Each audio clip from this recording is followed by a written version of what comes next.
नहमदुहु व नुसल्ली अला रसूलिहिल करीम अम्मा बाद अऊज़ु बिल्लाहि मिनश शैतानिर रजीम बिस्मिल्लाहिर रहमानिर रहीम रब्बि इश्रह ली सदरी व यस्सिर ली अमरी वहलुल उक़दतम मिन लिसानी यफ़क़हू क़ौली आमीन या रब्बल आलमीन। अस्सलामु अलैकुम व रहमतुल्लाहि व बरकातुहू।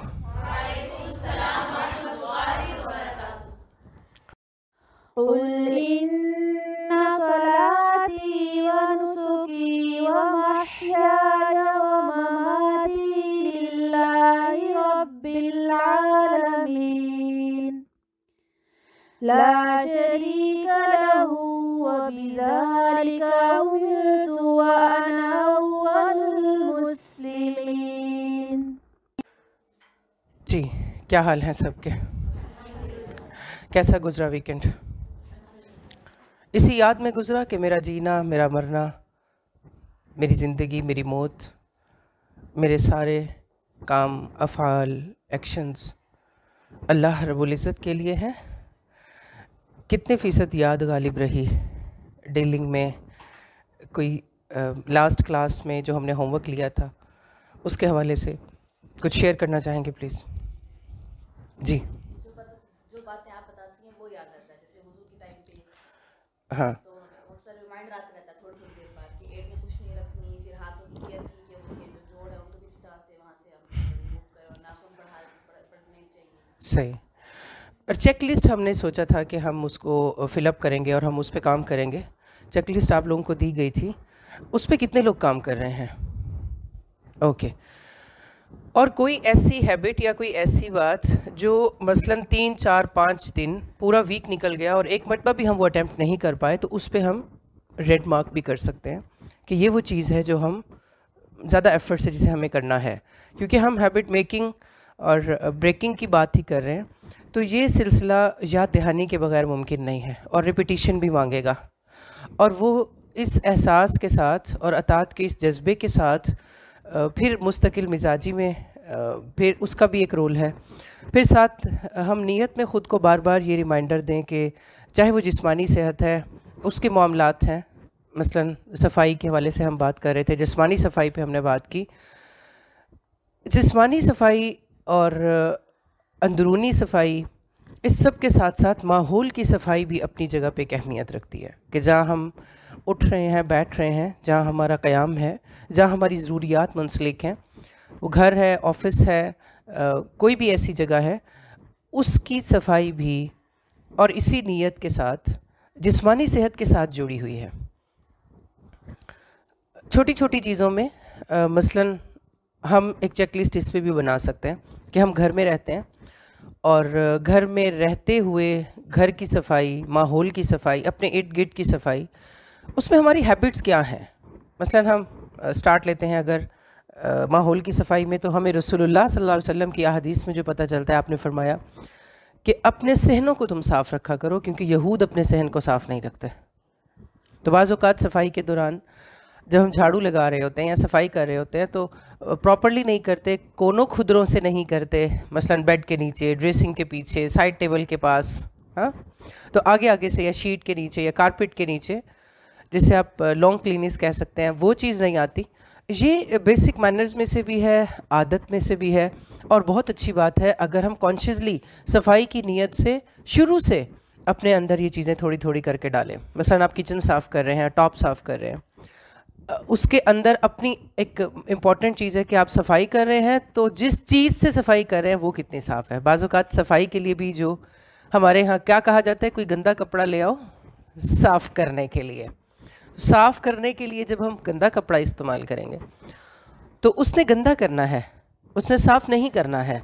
लेकिन छोटे छोटे कॉन्सेप्ट्स, आप किचन का टॉप साफ़ कर रहे हैं, आप किसी ऐसी चीज़ के साथ कर रहे हैं जो चिकनाई वाली है या ऑलरेडी स्मेली है, तो जिस जगह पे चिकनाई नहीं है वहाँ पे भी वो शिफ्ट हो जाएगी। फिर उसी कपड़े के साथ मसलन आपने फ्रिज खोल लिया। अगर छोटी छोटी चीज़ों को आप नज़र में डालें तो ये आदतन भी, और फिर कुछ शऊरी अंदर का भी ये एक शऊर है। मसलन आपने देखा होगा कि अंडे ख़ास तौर पे जब किचन में इस्तेमाल किए जा रहे होते हैं तो धोए बगैर कर रहे होते हैं सम टाइम लोग। अंडे को उठाया, तोड़ा, उसी हाथ से फिर रोटी डाल ली, पेड़ा बड़ा कर लिया। अब उसके ऊपर जो जम्स लगे हुए हैं या कुछ भी ऐसा है, तो माहौल की सफाई, यानी ये जो सारी चीज़ें हैं एक दूसरे के साथ जुड़ी हुई हैं। अलमुस्लिम मन सलिम अलमुस्लिमून मिन लिसानिही व यदिही। अगर आप किसी ऐसी ज़िम्मेदारी में हैं, आप खातून खाना है मसलन, और आप बर्तन धोने हैं अपने, अब घर की माहौल की सफाई में, किचन की सफाई में मर्दों का काम नहीं है, ख़वातीन ने करना है। और आप बर्तन ऐसे धोते हैं कि उसके ऊपर कोई डिटर्जेंट या फिर कोई सोप या कोई भी कुछ लगा हुआ है और वो खाने के साथ घर वालों के मैदे में चला गया और वो बीमार हो गए हैं। ऐसे वाक़यात आपने सुनने होंगे, मसलन रात को बच्चे दूध पी के सोए तो सुबह पता चला कि वो बीमार हैं या फिर डेथ ही हो गई है। एक मुझे वाक़या सुना रही थी अभी इसी टॉपिक पे, जब मैं पढ़ रही थी तो किसी ने बताया कि हमारे यहाँ बाजी यूँ हुआ कि यंग बॉयज़ थे, 2 भाई, डेथ हुई तो उनके घर गए तो पता चला कि सब पूछ रहे थे कि क्या हुआ इनको, कहते हैं रात तो बिल्कुल सही सोए हैं, दूध पी के सोए हैं। तो दूध पी के सोए हैं, क्या था, ठीक ठाक थे। तो दूध को जाके चेक किया तो दूध वाली देगची के अंदर ऐसे हाथ से लंबा एक स्नैक था, सांप गिर गया था। अब वो सोचते रहे कि फ्रिज के अंदर दूध है, फ्रिज के अंदर देगची है, देगची में दूध है, तो उसके अंदर का सांप कैसे जा सकता है। तो उनके वालिद ने फिर वहाँ जो बैठे हुए थे लोग, उनको बताया कि मैं पालक लेके आया था, तो जैसे मैं लेके आया था मैंने वैसे का वैसे उसे फ्रिज में रख दिया और दूध ढका हुआ नहीं था। और दोनों यंग बॉयज़, उनकी डेथ हो गई। ये जो सफाई है इसको हम मतलब ऐसे टेम्परेरी या बड़ा ही सिर्फ इस नज़र से ना देखें। वो तबीयत के अंदर एक ऐसी सफाई की तबीयत हो, एक ऐसी चीज़ हो कि जो आपको इन मामलात में सेंसिटिव रखे। बिंग अ लेडी ख़ास तौर पर जब हम घर की, बच्चों की, पूरी फैमिली के ज़िम्मेदार हैं, और हमें रसूलुल्लाह सल्लल्लाहु अलैहि वसल्लम फरमा चुके हैं कि एक कवी मोमिन बेहतर है अल्लाह के नज़दीक एक कमज़ोर मोमिन से। और कमज़ोरी और क़ुव्वत सेहत के साथ जुड़ी हुई है, और सेहत बहुत सारी ग़िज़ाई आदात के साथ जुड़ी हुई है, सफाई के साथ जुड़ी हुई है।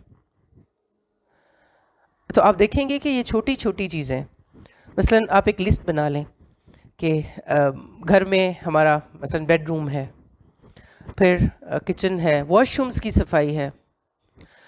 रसूलुल्लाह सल्लल्लाहु अलैहि वसल्लम ने जब सफाई पे बात की, सहाबा कराम को जब सिखाया, हम सब जानते हैं कि आप सल्लल्लाहु अलैहि वसल्लम एक मरतबा गुज़र रहे थे एक जगह से, तो आपने वहाँ सहाबा कराम से फरमाया कि यहाँ जो कब्रें हैं साथ, इनमें 2 कब्रों को अजाब हो रहा है और किसी बहुत बड़े अमल की वजह से नहीं हो रहा, छोटे अमल की वजह से हो रहा है। और वो अमल क्या था कि एक उनमें से पेशाब की छींटों से नहीं बचता था और दूसरा चुगलखोरी करता था। यानी एक जो है वो माहौल की नजासत का ज़िम्मेदार था और दूसरा इखलाकी नजासत का। और दोनों को रिजेंबल एक हदीस में करना ये भी काबिल फ़िक्र और काबिल गौर बात है। इसमें भी सीखने के लिए बहुत कुछ है, इसमें भी बड़ी हिकमत है। और आपने फरमाया कि ये कब्र का अजाब उनको हो रहा है सिर्फ पेशाब की छींटों से ना बचने की वजह से। बाज़-औक़ात क्या होता है कि वॉशरूम यूज़ करने के बाद कोई ऐसी निजासत वहाँ पे रह जाती है और कोई दूसरा आके उसके ऊपर बैठ जाता है और वो साफ़ नहीं करता, या कपड़ों के ऊपर कोई छींटे पड़ जाते हैं, और जब कपड़े नापाक हैं तो फिर वज़ू नहीं है तो कोई इबादत भी नहीं है, और गंदगी है तो गंदगी जो है वो शयातीन और जिन्नों की जगह है। छोटे होते से बच्चों में ये हैबिट्स डालनी चाहिए, और ये मर्दों के काम नहीं है, ये किसके काम है? ये ख़वातीन के काम है। तो जो नेशन मेकर्स हैं, जो लेडीज़ हैं, जैसे खातून खाना जिनको कह देते हैं, वो नेशन मेकर्स हैं। वो कौम बना रही हैं, कौम का मिजाज बना रही हैं, उनकी आदात बना रही हैं, उनकी सेहत बना रही हैं, उनकी इखलाकी और उनकी जिस्मानी सारी चीज़ों की ज़िम्मेदार हैं। और ये इतनी बड़ी हकीकत है कि आप इसमें मर्द को कितना इन्वॉल्व कर सकते हैं। बाज़ औक़ात ऐसा होता है कि निजासत वाली जगह पे ये जो पेशाब है जिसकी छींटों की बात रसूल सल्लल्लाहु अलैहि वसल्लम ने फरमाई है कि उससे बचना कितना ज़रूरी है। हम जानते हैं कि इंसानी जिस्म में से जो भी गलाजत निकलती है वो सारी जो है वो इंसान की दुश्मन है, इसीलिए खालिक ने उसको जिस्म से बाहर निकाला। तो वो किसी भी सतह पर अगर किसी को ख़राब करेगी तो वो उसकी सेहत पर अटैक करेगी। आपने सुना होगा बहुत सारे ब्लड टेस्ट्स के अलावा यूरिन टेस्ट्स होते हैं जिनमें बीमारियां डिस्कवर होती हैं। पेशाब का टेस्ट लेते हैं, क्यों? इसीलिए कि उस पेशाब में इंसानी जिस्म की बीमारियों का पता चल जाता है, जर्म्स होते हैं उसके अंदर। फिर कुछ लोग टिश्यू यूज़ कर लेते हैं, पानी नहीं यूज़ करते। जैसे अब अरब में तो मिट्टी इस्तेमाल की जाती थी, लेकिन आप अल्लाह ताला ने कुरान पाक में वो एक कबीले की जो तारीफ़ की, इन्नल्लाह युहिब्बुत तव्वाबीन वाली, कि वो क्या करते हैं, वो पानी का इस्तेमाल करते हैं तहारत के लिए। फिर इसमें एक चीज़ ये भी है कि बाज़ औक़ात जब इंसान हाजत से फारिग होने के लिए जाता है तो फ़ौरन से उठ जाते हैं, और जो यूरियन ट्रैक है उसके अंदर कुछ ना कुछ यूरियन जो है वो बाकी रह जाता है, और जल्दी से खड़े होने पे वो बाद में बूंदें बाहर आ रही होती हैं, वो कपड़ों को लग जाती हैं। तो ये छोटी छोटी जो चीज़ें हैं, ये शऊरी तौर पर माहौल की सफाई, जिस्म की सफाई, कपड़ों की सफाई और इन सब के लिए ज़रूरी है। फिर इसी तरह से आप देखें कि जो रसूलुल्लाह सल्लल्लाहु अलैहि वसल्लम ने दूसरी बात की कि चुगलखोर है, वो किस निजासत का ज़िम्मेदार है कि उसको कब्र में अजाब हुआ। वो इखलाक की ऐसी निजासत है, जब पेशाब की छींटें किसी पे पड़ती हैं तो क्या किया जाता है, बीमारी फैलती है, बदबू फैलती है, निजासत फैलती है, जम्स आते हैं। इसीलिए सारे ऐसे तरीके जिनसे जम्स ट्रांसफ़र हो सकते हैं उन पे बात की गई। रसूलुल्लाह सल्लल्लाहु अलैहि वसल्लम के छींकने का तरीका बताया गया कि आप ज़्यादा ज़्यादा अपने चेहरे को कवर किया करते थे, मुंह के आगे हाथ रखा करते थे। फिर इसी तरह से फ्लू जो नज़ला वग़ैरह है, इसको साफ़ करने के लिए भी एक पूरे एटिकेट्स के साथ वो तरीक़ाकार बताया गया। हलक को साफ़ करने के लिए कहा गया कि वो खुराक के साथ अंदर सारा कुछ ना चला जाए। तो जर्म्स को ट्रांसफ़र करने के जितने तरीके थे वो रसूलुल्लाह सल्लल्लाहु अलैहि वसल्लम ने हमें इतने साल पहले बताए। कोई ये नहीं कह सकता कि ये दीनदारी में शामिल नहीं है, ये सरासर दीन है। अत्तहूर शत्रुल ईमान। मैं सुन रही थी कि एक छींक में मोर देन 1 लाख जर्म्स जो हैं वो बॉडी से बाहर आते हैं। 1 लाख से ज़्यादा बैक्टीरिया एक छींक में निकलते हैं। इसीलिए हमें अल्हम्दुलिल्लाह कहने को कहा गया कि इतनी बीमारियां पैदा करने वाले जरासीम अल्लाह ने जिस्म में से निकाल दिए हैं। शुक्र पढ़ने का मकाम है। खांसी के साथ भी जो रतूबत बाहर निकल रही होती है, या सलाइवा या फिर जो भी, उससे भी अपने मुसलमान भाइयों को, इर्द गिर्द वालों को, अपने माहौल को, अपनी जगहों को बचाने और साफ़ रखने का इसीलिए हुक्म दिया गया कि एक डिसेंट पर्सन, एक बाइखलाक भी और साथ बाशऊर इंसान इन सब चीज़ों का ध्यान रखने वाले। चुगलखोर जब चुगली करता है तो वो भी क्या करता है, वो उसके अंदर एक निजासत होती है जो वो फैला देता है माहौल। क्या करता है कि जब उसको किसी और के कान तक वो पहुंचाता है तो उसकी सेहत ख़राब होती है। दूसरे तक वो गंदगी पहुंचती है जो उसके दिल में थी, जो उसकी नज़र में थी, वो ज़बान से ट्रांसफ़र होके दूसरे तक चली जाती है। फिर वो उसको भी बीमारी लग जाती है। जैसे जर्म्स ट्रांसफ़र हो जाते हैं ना, तो बीमार कर देते हैं सामने वाले को, फिर सुनने वाला भी उसी बीमारी का शिकार हो जाता है। दोनों को इक्वल अजाब है। तो जिस्मानी, इखलाकी, रूहानी सेहत के लिए फ़िल्टर लगाने की ज़रूरत है। जहाँ सेहत की बात हो रही है तो यहाँ मैं आप सबको ये भी कहना चाहूँगी कि जैसे हम पानी नहीं पीते हैं फ़िल्टर किए बगैर, बिल्कुल इसी तरह हमें अपनी आदत में भी देखना चाहिए कि अपने कान, अपनी आँखों, अपनी ज़बान, इन पे भी फ़िल्टर लगाएं हम। कुछ भी अंदर नहीं जाने का होता, कुछ भी। मसलन हमारा इस बात पे शरह सदर है कि अगर बग़ैर फ़िल्टर के हमने साफ़ पानी ना पिया और बग़ैर फ़िल्टर के पी लिया तो क्या होगा, हमारा पेट ख़राब हो जाएगा, हमारा स्टमक ख़राब हो जाएगा। चुगली भी बग़ैर फ़िल्टर किए हुए एक क्या है, ऐसी खुराक है जो आपके कानों के अंदर चली गई और उसने आपको अंदर जाके बीमार कर दिया।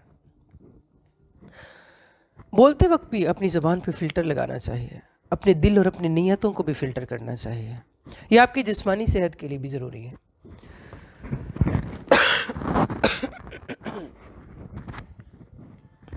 फिर साथ ये भी ज़रूरी है कि हम इन सारी चीज़ों का लिहाज करते करते इनको हैबिचुअली करने लगें, बजाय इसके कि हम हर दफ़ा करके या फिर सुन के और उसके बाद हम फिर उस पर, क्योंकि जो ट्रांसफ़र हो गया वो हो गया, आपको फिर उसकी मेडिकेशन करनी पड़ती है। ऐसे होता है ना, जर्म्स ट्रांसफ़र हो जाते हैं, बीमारी का ख़तरा हो जाता है, तो फिर क्या करते हैं, तबीयत ख़राब होती है तो फिर मेडिकेशन करनी पड़ती है ना। तो चुगलखोरी में भी जो निजासत जाती है तो फिर उसकी मेडिकेशन करनी पड़ती है, और वो उससे ज़्यादा वक्त और एनर्जी लेती है आपकी। अगेन एंड अगेन आप अपने आप पे तौबा करेंगे, सदका करेंगे, इस्तिग़फ़ार भी करेंगे, और जिसकी बात आपने नेगेटिव वे में की, अब आपका हक क्या बनता है कि उसी की बात आप पॉजिटिव वे में भी करें, और जो ट्रांसफ़र किया है उसको फिर वॉश आउट करें। रसूलुल्लाह सल्लल्लाहु अलैहि वसल्लम ने दोनों को एक जगह बता के या बताने पे अपनी उम्मत को कॉन्शियस किया है दोनों तरह की सेहत के लिए। फिर इसी तरह हमारी माहौल की सफाई या सेहत में खुराक का जितना रद्दोअमल है उतना, यानी सफाई का, खुराक का और फिर आराम का जो तीसरी चीज़ है। अरबी का मकूला है तगद्दा तमद्दा ताशा तमशा, दोपहर का खाना खाओ तो लेट जाओ और रात का खाना खाओ तो चहलकदमी करो। यानी जो कैलूला है वो दोपहर के आराम से मुराद क्या है इससे कि बहुत गहरी नींद नहीं है, हल्की फुल्की नींद लेना है। फिर इस उसूल को आदत बना लेना कि आप डेली अच्छे अंदाज से थोड़ा सा रेस्ट इसका ले लें। रोज़ाना अपने जिस्म को हल्की फुल्की किसी ऐसी प्रैक्टिस में लाना कि आपका जिस्म जो है वो स्ट्रेच भी, बॉडी पार्ट्स हो रहे हैं और साथ में आपकी हल्की फुल्की एक्सरसाइज भी है, वर्जिश भी है, और एक्टिव एक लाइफस्टाइल है आपका, ताकि जो आप खा रहे हैं वो अच्छे से आपके जिस्म का हिस्सा बने और क़ुव्वत दे सके। फिर इसी तरह से नमाज फजर के बाद ताज़ा हवा में गहरे सांस लेना फेफड़ों की बहुत सी बीमारियों से बचाव के अलावा जिस्म को भी चाको चौबंद रखना। अर्ली मॉर्निंग उठना है और आप उस वक्त जब खुली फ़ज़ा में सांस ले रहे होते हैं तो आपके जो लंग्स हैं वो ज़्यादा कैपेसिटी के साथ ऑक्सीजन को अंदर लेकर जा रहे होते हैं, क्योंकि उस टाइम हवा ज़्यादा ऑक्सीजन रखती है अपने अंदर। हम जानते हैं ना कि रात के टाइम दरख्त जो है वो ऑक्सीजन छोड़ते हैं और कार्बन डाइऑक्साइड लेते हैं।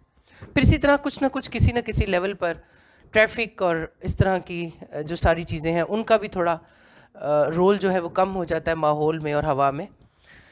फिर इसी तरह से जो आपकी जिस्मानी सेहत में खुराक का रोल है, आराम का रोल है, उसमें नींद के जो औकात हैं वो भी बड़े इंपॉर्टेंट हैं। रसूलुल्लाह सल्लल्लाहु अलैहि वसल्लम ने दुआ की है, ए अल्लाह मेरी उम्मत के लिए सुबह सवेरा उठने में बरकत दे। जो उठने का टाइम है, वेकअप टाइम होना चाहिए एक बायोलॉजिकल क्लॉक के मुताबिक एक ह्यूमन बॉडी का, चाहे वो नफ्स पे गरां है। लेकिन साइंस भी इसको प्रूव करती है, रसूलुल्लाह सल्लल्लाहु अलैहि वसल्लम भी यही एडवाइस करके गए हैं कि वो क्लॉक आपसे क्या मांगता है, क्या करें आप, कि आप उस टाइम उठ खड़े हों। रात को जल्दी सोना और सुबह जल्दी जागना। सोने के जो औकात हैं सब के लिए वो मुख्तलिफ हो सकते हैं।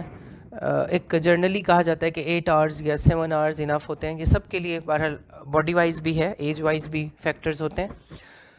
मगर ऐसा आराम, ऐसा सोना जो सुस्ती में ना बदल जाए या सुस्ती ना ले आए, वो वाकई ताकत दे, हिम्मत बने। जैसे रसूलुल्लाह सल्लल्लाहु अलैहि वसल्लम ने हमें सुबह जागने के बाद फ़ौरन जो एक्शंस करने के लिए कहा है कि जिस्म का आराम पूरा हो चुका है, अब होशियार होकर इसको काम के लिए खड़ा करना है। आपने चीज़ नोटिस की होगी कि जब आप लंबी नींद लेते हैं तो आप थक के उठते हैं या फ्रेश होके उठते हैं, थक के उठते हैं, अगेन एंड अगेन आप और सुस्त हो जाते हैं। नफ्स को वो चीज़ अच्छी लगती है मगर वो आपके जिस्म को सेहत नहीं देती। फिर ज़रूरत से ज़्यादा सोना या फिर बहुत कम सोना, ये दोनों एबनॉर्मल चीज़ें हैं, पूरी सेहत को मुतासर करते हैं। इस ख़राबी से बचने का बेहतरीन हल रसूलुल्लाह सल्लल्लाहु अलैहि वसल्लम ने हमें बताया। आपने क्या फरमाया कि सोने से पहले वज़ू कर लो। फिर इसी तरह से सोने से पहले जो मसनून अज़कार और दुआएं हैं, ये भी आपकी नींद को सेहत की तरफ ले जाने और प्रोडक्टिव बनाने के लिए ज़रूरी हैं। सैयदना अबू हुरैरा रज़ी अल्लाह अन्हु से रवायत है कि रसूलुल्लाह सल्लल्लाहु अलैहि वसल्लम ने फरमाया, जब आदमी रात को सो जाता है तो शैतान उसकी गुद्दी पर 3 गिरहें लगाता है। हर गिरा पर यह फूंक देता है कि अभी तो बहुत रात है, सो जाओ। फिर अगर आदमी बेदार हो गया, अल्लाह का जिक्र किया, तो एक गिरा खुल जाती है, और अगर उसने वज़ू कर लिया तो दूसरी गिरा भी खुल जाती है। उसके बाद अगर उसने नमाज पढ़ ली तो तीसरी गिरा भी खुल जाती है, और वो सुबह को ताज़ा दम और खुश मिजाज उठता है। वरना तमाम दिन वो बददिल और सुस्त जिस्म के साथ रहता है। ये बुखारी की हदीस है, सही हदीस है। आपने देखा होगा जब बच्चे या कोई भी लोग जब नमाज के लिए नहीं जागते हैं तो वो उठते हैं तो उठते साथ ही उनके मूड्स ऑफ होते हैं, दिल बुरे होते हैं, लड़ाई झगड़े पे आमादा होते हैं। बाज़ घरों में ऐसे होता है ना, बच्चों को जगा रही हैं हमारे नमाज का टाइम चला गया और उसके बाद जब उठे तो उठते साथ ही लड़ना झगड़ना रोना ही आपस में खिंचाव की कैफियत पैदा हो गई, क्योंकि वो जो गिरहें लगी हुई थी वो गिरहें खुली नहीं हैं। अब जब तक नाक के बांसे के अंदर से वो गलाजत जाती नहीं है और पूरी तरह होशियारी आती नहीं है और गला पूरी तरह साफ़ होता नहीं है और तीनों स्टेप्स तीनों गिरोहों पे जाके खुलते नहीं हैं, बहरहाल उनका एक इम्पैक्ट है। सोने जागने के औकात को अपनी गिरफ्त में लेने के लिए कुछ और तरीके अपना लिए जाएं तो भी आसानी हो जाती है। मसलन सोने से पहले सुबह फजर की नमाज़ अदा करने का पक्का इरादा अपने आप से कर लें कि मैंने फजर में उठ के टाइम से पहले नहीं, अजान सुन के मैंने नमाज़ पढ़नी है। मसलन ये अपने आप के साथ कमिटमेंट कर लें कि मैंने अजान सुन के नमाज़ पढ़नी है। मुझे पर्सनली भी इस तजर्बे ने बहुत फ़ायदा दिया कि अपने आप को आप बताएं कि अजान से 5 मिनट पहले अगर मैं अपनी आंखें मलना शुरू कर दूं, जैसे ही अजान हो तो बिस्तर पे उठ के बैठ जाएं और बैठ के तसल्ली से अजान सुने, पूरी अजान सुन लें और उसके साथ आप फिर पूरी नीयत के साथ खड़े हों। ये चीज़ भी आपको हेल्पफुल है आपके लिए। फिर सोने से पहले मुख्तसर खाना तनावुल करना ताकि नींद सुबह तक गहरी ना रहे, क्योंकि जो खुराक है वो हमारे मैदे में जब जाती है तो नींद में हमारा मैदा ज़्यादा काम करता है ना रात को सोते वक्त, तो स्टमक हमारा जो है वो जितनी ज़्यादा खुराक उसके अंदर होगी वो उसको नींद चाहिए उस पर वर्क करने के लिए। इसलिए दोपहर का खाना खाने के बाद थोड़ी देर आराम और नींद लेने के लिए कहा गया ना। तो लेट नाइट डिनर और उसके साथ बहुत ज़्यादा कुछ लेने के बाद सोना, ये भी कोई हेल्दी हैबिट्स नहीं है डाइट के एतबार से। बड़े कहते हैं कि अगर आप रात के पहले हिस्से में जागते हैं तो फिर आप सोना भी खा लें तो वो आपकी सेहत को नहीं लगता। यानी पहली रात की नींद इशा के फ़ौरन बाद जितना अर्ली हम सो सकते हैं, रात के अगर आप 3 हिस्से कर लेते हैं, एक हिस्सा है third one, the last third one नमाज से पहले वाला, और एक है मिड नाइट और एक है अर्ली जो बिल्कुल अभी जब आप सो रहे हैं। तो जब आप पहली नींद का हिस्सा ज़ाया करके मिड नाइट में जाके सो रहे होते हैं तो आप जो खाया हुआ होता है वो भी सेहत पे अच्छे से नहीं लग रहा होता। फिर सुबह जागने के लिए दोपहर का जो कैलूला है वो भी बहुत मुआविन और मददगार साबित होता है, क्योंकि आप दिन में अपनी कुछ ना कुछ बॉडी को रेस्ट दे चुके होते हैं, अपने दिमाग को रेस्ट दे चुके होते हैं, तो आप सुबह जो है वो अर्ली आराम से उठ सकते हैं। अच्छा, कुछ लोग दोपहर को अच्छे से सो लेते हैं, फिर रात को उनको नींद नहीं आती जल्दी। इस बीमारी से भी जान छुड़ानी चाहिए। सोते नहीं हैं, सो जाते हैं तो उठते नहीं हैं, जागना मुश्किल हो जाता है। ये बड़ी अपनी ज़ाती अपने आप के साथ शऊरी तौर पर कमिटमेंट्स करने वाली चीज़ें हैं कि मुझे कैसा तरीक़ाकार ज़िंदगी में अपनाना है, कब मुझे सोना है, और अपना रिमोट अपने हाथ में रखने की ज़रूरत है। यानी माहौल और लोग और फैशन और जो ट्रेंड्स हैं उनसे बाहर निकल के आप अपने आप के साथ स्ट्रॉन्ग डीलिंग कर सकते हैं। अदरवाइज़ अगर आप इस तरह से ख़ुद को ढीला छोड़ते हैं फिर मुमकिन नहीं है। तो अपने आप को कह के सोना कि मुझे अर्ली उठना है। और दोपहर को भी शुरू में ये चीज़ मुश्किल है, लेकिन जब आप ये अचीव कर लेते हैं तो इसकी सेंस ऑफ अचीवमेंट भी बहुत ज़बरदस्त है कि अपने टाइम पे आप सो गए और आपने अपने टाइम पे ख़ुद को जगा भी लिया। जैसे औरों को कंट्रोल करके अच्छी फील ले रहे होते हैं ना लोग, तो सबसे बेटर फील ये है कि आप अपने आप को कंट्रोल कर सकें और वो फील लें कि मैं अपने आप से करवा सकती हूँ। औरों से करवा लेते हैं वो मिस लीड करके या मिस गाइड करके भी, समटाइम जो नहीं करना चाहिए वो भी कर जाते हैं सामने कोई। लेकिन असल चीज़ क्या है कि आप खुद से करवा के दिखाएं। और ये बहुत ज़बरदस्त बात है कि आपने अपने आप को बताया कि ये 10 मिनट्स के बाद मुझे सोना है या 15 मिनट के बाद मैंने लेट जाना है। फिर आप लेटे और आपने कहा कि अब मैं थोड़ा रेस्ट करने लगी हूँ, और अगर मैंने सोना है तो मैंने अभी सोना है, लेकिन 20 मिनट के बाद मुझे उठ खड़े होना है। इधर के ख्याल उधर के ख्याल, उसकी बातें, उसकी चैट, उससे गपशप, उसका आना जाना या उससे कोई बात, फिर अपने आप से खुद ही बात कर लें कि ठीक है इन चीज़ों में अगर टाइम ज़ाया करना है तो कर लें, लेकिन 20 मिनट बाद मैंने खड़े हो जाना। So rest. तो ये दोपहर का जो कैलूला है ये सेल्फ कंट्रोल के लिए बहुत ज़बरदस्त चीज़ है अगर आप कर पाए। फिर ज़्यादा नींद से तबीयत बोझल हो रही हो तो चेहरे पर पानी वगैरह छिड़क लें और ख़ुद के साथ इतना सा स्ट्रॉन्ग डील करें कि अगर साथ पानी पड़ा है तो मेरे हाथ इतने मेरे कंट्रोल में है कि अगर आंखें नहीं जागेंगी तो मेरे हाथ आंखों को ठीक कर सकते हैं। यानी अपने आप के साथ भी थोड़ी सी जंग, जैसे औरों के साथ होती है ना, अपने आप के साथ भी बातचीत, अपने आप के साथ भी डील।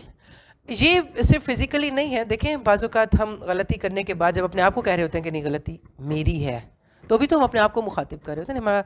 हमारा दिमाग हमारे दिल को कभी बात कर रहा होता है और कभी हमारा दिल हमारे दिमाग को बात कर रहा होता है। तो वो भी स्ट्रॉन्ग डीलिंग आपकी अपने साथ तभी हो सकती है जब आप इस तरह की अपने आप के साथ बातचीत करने पे आएँ कि मैं मुजरिम हूँ तो मैं अपनी ही अदालत खुद लगा के खुद को कटहरे में खड़ा कर सकता हूँ। ये मेरी मिस्टेक है, ये मेरी गलती है, मैं खुद को ठीक करूँगी। अच्छा लगता है ना कोई और जब हमारे सामने अपोलोजाइज करता है या फिर अटेम्प्ट कर लेता है या फिर कह देता है, एग्री कर लेता है, तो हम अच्छा फील करते हैं ना कि उसने मेरे सामने मान लिया। इससे ज़्यादा अच्छी फील ये है कि मैं खुद अपने सामने अपनी बात मान लूँ। और जब अपने साथ हम अपनी बात मान लेते हैं, चाहे वो हैबिट्स में है चाहे वो किसी भी हवाले से, फिर आप दूसरे के सामने भी अपने आप को बताते हैं कि क्योंकि गलत किया है, जब कर लिया है तो मान लेने और मुंह से निकाल देने में कोई मुज़ायका नहीं है। अब सॉरी भी करनी है बोल के। यानी करना मुश्किल है या उसको बताना मुश्किल है? उसूली तौर पे देखा जाए तो ज़्यादा एनर्जी किस पे लगती है? बताने में। अच्छा, करने पे भी अच्छी खासी लगती है। ज़मीर रोक रहा होता है कि नहीं? बता रहा होता है ना, बता रहा होता है। बताते वक्त और मानते वक्त तो ज़मीर आपको शाबाश दे रहा होता है। तो ये वो है फ़अल्हमहा फ़ुजूरहा व तक़वाहा कि आपका कौन से वाला पोर्शन ज़्यादा स्ट्रॉन्ग है।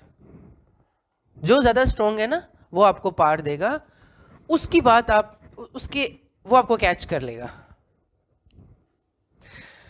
जिसका खैर वाला पोर्शन ज़्यादा स्ट्रॉन्ग है वो फिर जब कर बैठेगा तो मुंह से भी निकालेगा, मान भी लेगा, अटेम्प्ट भी कर लेगा, एग्री भी कर लेगा और अपने आप को बदलने पे बात भी करेगा।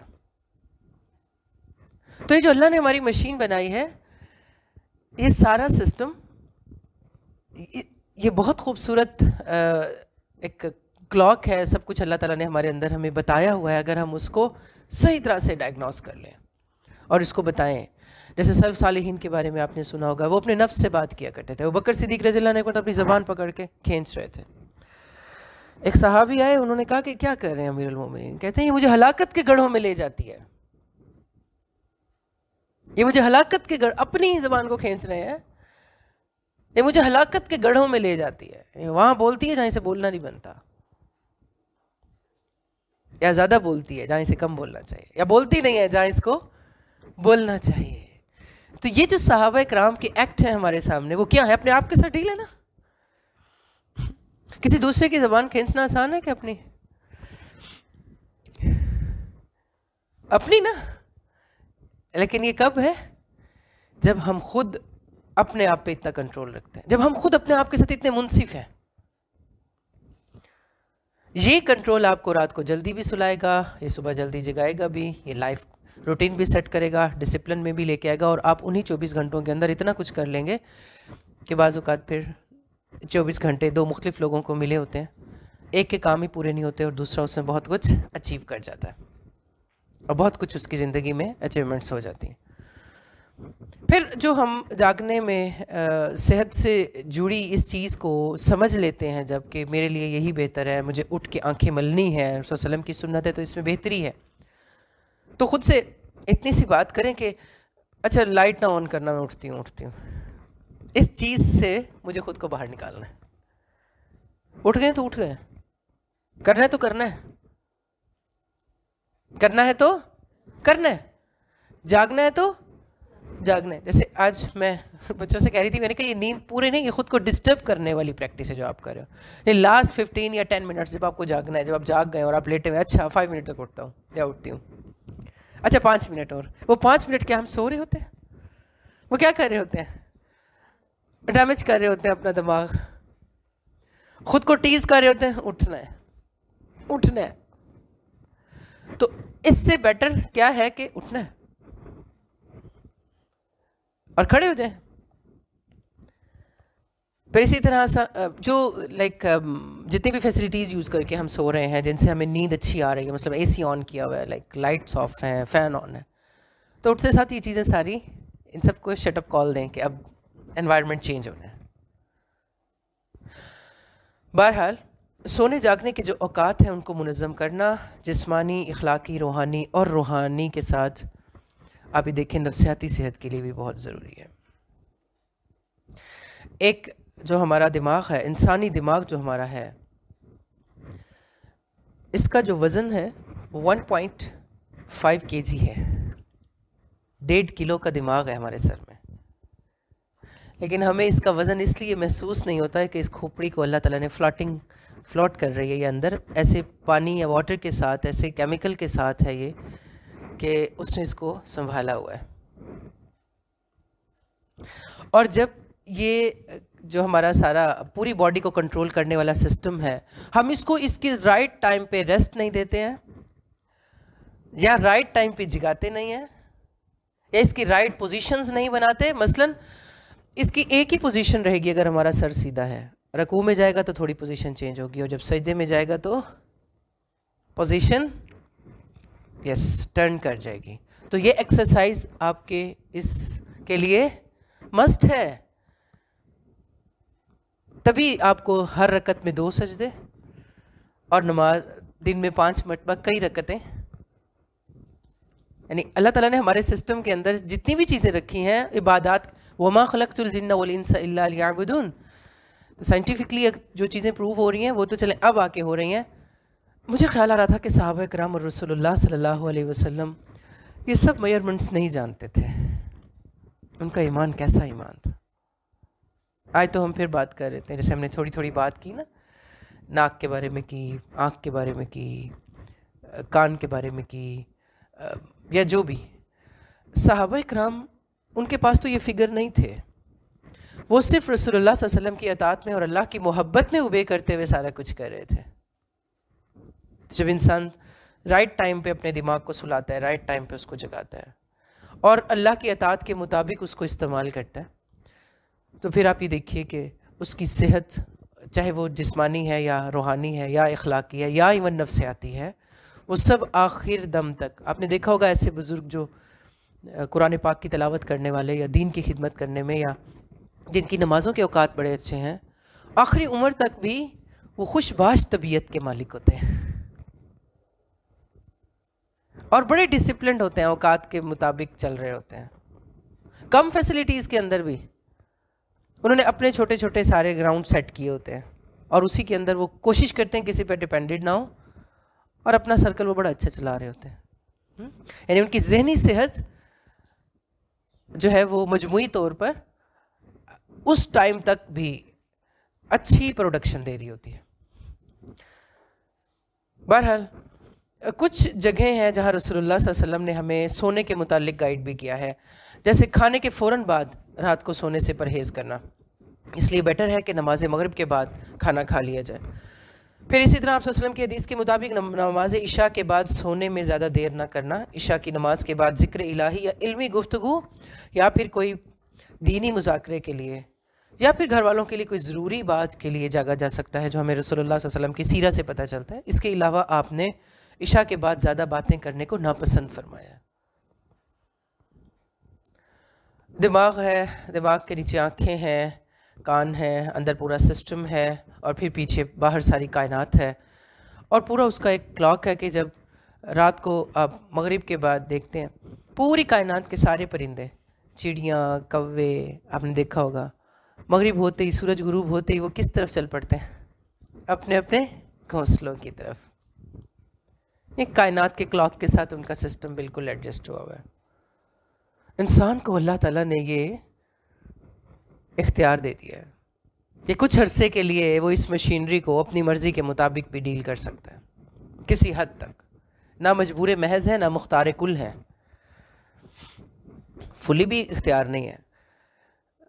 बाज़ औक़ात ये जुल्म भी करते हैं ना कि बहुत देर तक कोई डिवाइस यूज़ कर रहे हैं या फिर वैसे जाग रहे हैं तो एकदम हमारा सिस्टम जो है वो स्लीप पे चला गया और एक झोंका आ गया, ज़बरदस्ती अपने आप को जगा रहे हैं। सबके साथ ये तजर्बा हुआ है, और मुंह पे आके गिर गया सेल।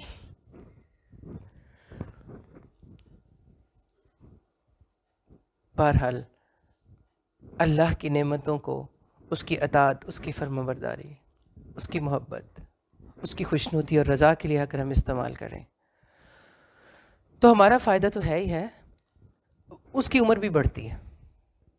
अगर अगेंस्ट चलाते हैं तो फिर किसका नुकसान करते हैं? अपना नुकसान करते हैं, बिल्कुल। फिर इसी तरह से सोने से कबल आग वगैरह बुझा देना, ख़ुसूसन सर्दी के मौसम में गैस के हीटर वगैरह को बंद कर लेना। फिर ऐसी जगह पे भी सोने से परहेज़ करना चाहिए जहाँ ऑक्सीजन पूरी ना हो या पूरी आपकी वेंटिलेशन ना हो रही हो। फिर सोने के हिसाब से जैसे हम बात करते हैं ना कि रात को झाड़ के सोना, बिस्तर को 3 मरतबा कम से कम झाड़ना, ये मसनून अमल है कि रसूलुल्लाह सल्लल्लाहु अलैहि वसल्लम अपनी चादर के पल्लू से अपने बिस्तर को झाड़ा करते थे।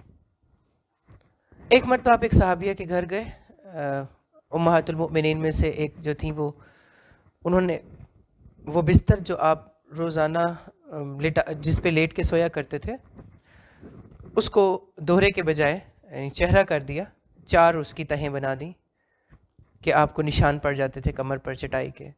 तो सुबह उठ के आपने फरमाया कि ये मेरे बिस्तर को क्या किया है आज? तो वो कहने लगी कि मैंने थोड़ा सा इसको और डबल कर दिया है ताकि आपको आराम मिले। तो वो कहने लगे, नबी सल्लल्लाहु अलैहि वसल्लम ने क्या फरमाया था कि ये आराम मेरी तहज्जुद में जागने में मुखल हुआ है, इसको ऐसे ही रहने दो जैसे ये था। तो बहुत ज़्यादा आरामदेह माहौल, बहुत कंफर्ट्स लेके भी इसका मतलब ये है कि हमारा जिस्म बहुत ज़्यादा कंफर्ट से हमारा मोती नहीं रहता। इसको कैसे रखना चाहिए? जैसे रखना बनता है, एक मुसाफिर की तरह।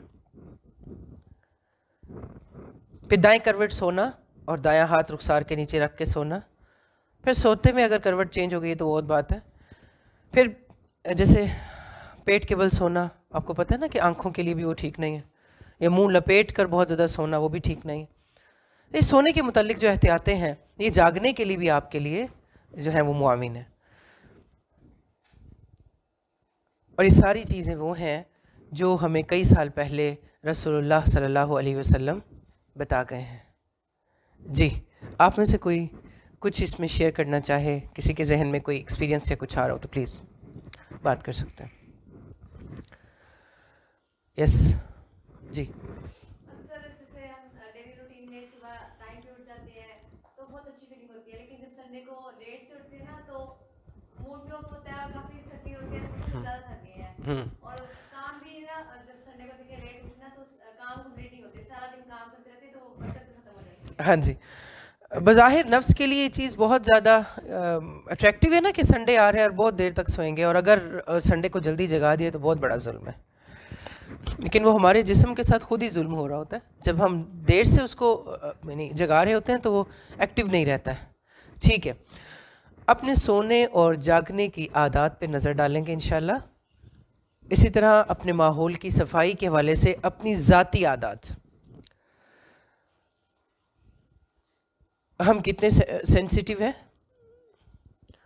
हमारी उठने बैठने की जगह, चलने फिरने की जगह, डिस्पोज ऑफ करना, सफाई के लिए इस्तेमाल करने वाले हमारे टूल्स, इन सब के बारे में हम कितने कॉन्शियस हैं, इस सब पे भी इंशाल्लाह नज़र दौड़ाएंगे। फिर याद रखिए कि जो बाहर की सफाई अच्छे से नहीं करता तो वो अंदरूनी सफाई के लिए भी कॉन्शियस नहीं हो सकता, क्योंकि इंसान का मिजाज ये है कि लोगों को नज़र आने वाली चीज़ों को तो फिर वो सेट कर लेता है। यही वजह है ना कि जब लोग शिफ्टिंग करते हैं तो घर छोड़ के जाते हैं तो पीछे क्या हालात होते हैं, सामान उठाते हैं तो घर कितना गंदा होता है, हालांकि उसी घर में वो रह के गए होते हैं कि सब कुछ छोड़ के जा रहे होते हैं। इखलाकी हालात भी ऐसे ही है। बाहर की सफाई के साथ साथ अंदर की सफाई के लिए भी वही कॉन्शियस होगा जिसको सिर्फ देखने वाली आँखों से ऊपर हर वक्त देखने वाली की आँख की फ़िक्र होगी। वो चाहे इस्तंजा करना है, निजासत साफ़ करना है, या दिल साफ़ करना है, या अपनी ज़बान को पाक रखना है, किसी भी हवाले से। चलिए आज के लिए इतना काफ़ी है। सुब्हानकल्लाहुम्मा रब्बना व बिहम्दिका नशहदु अल्ला इलाहा इल्ला अंता नस्तगफिरुका व नतूबु इलैक। अस्सलामु अलैकुम व रहमतुल्लाहि व बरकातुहू।